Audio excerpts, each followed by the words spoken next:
My name is Cameron Chester. I did my project on social media and whether it makes us connected or alone. There was a big social media boom that started in 1997, which was the birth of social media.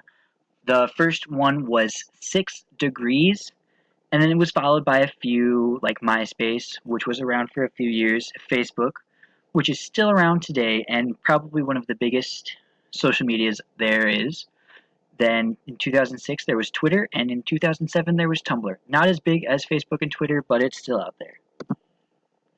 There is one pro to the social medias, or well, there's a few pros to the social media. It's the connections that you can make. You can be connected to high school friends. You can be connected to other friends that live in different places. There's relatives, like I personally have relatives in different countries, and it helps me stay connected with them. There's things like Tinder that have come along. I don't know if that's necessarily like a social media, but things like that help with dating. But this is all should be taken in small doses. Otherwise, it becomes too much and takes over your life. There's the con to that side is disconnected. This is a quote from Sherry Turkle. People want to be with each other, but also elsewhere, connected to all the different places they want to be. I found a photo series by Eric Pickersgill that was very, very hard hitting. He takes pictures of people with their phones taken out of the picture to show the impact.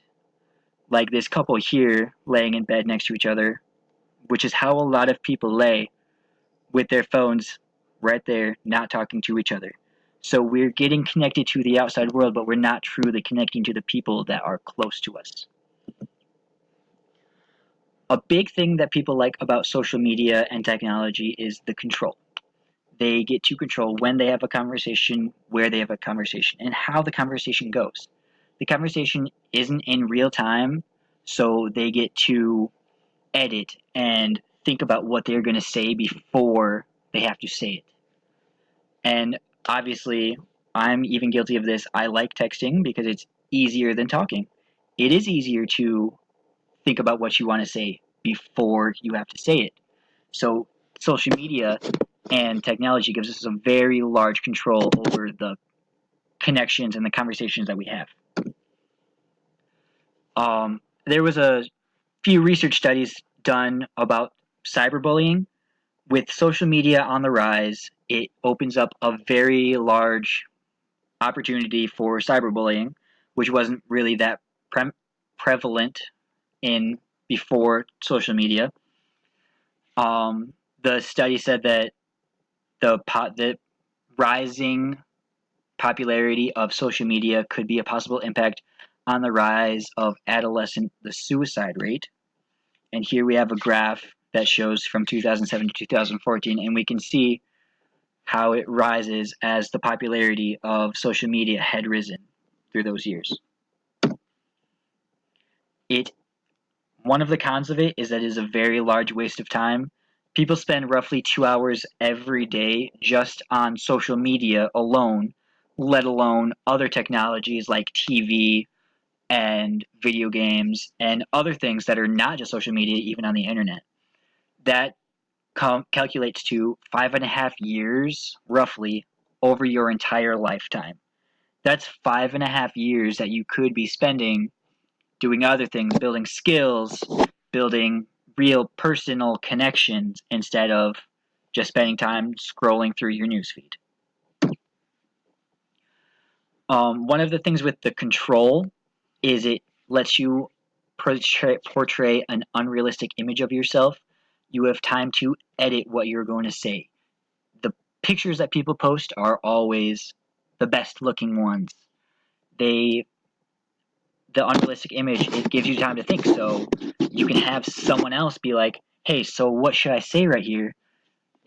And then when you say something that you didn't really mean or you want to take back, it's super easy to just be like, oh, that's not how you were supposed to take it when you are texting or over social media, because you can't see facial expressions while texting or anything like that.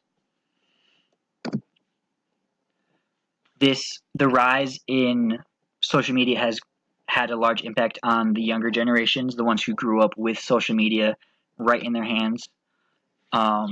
They have lost their social skills.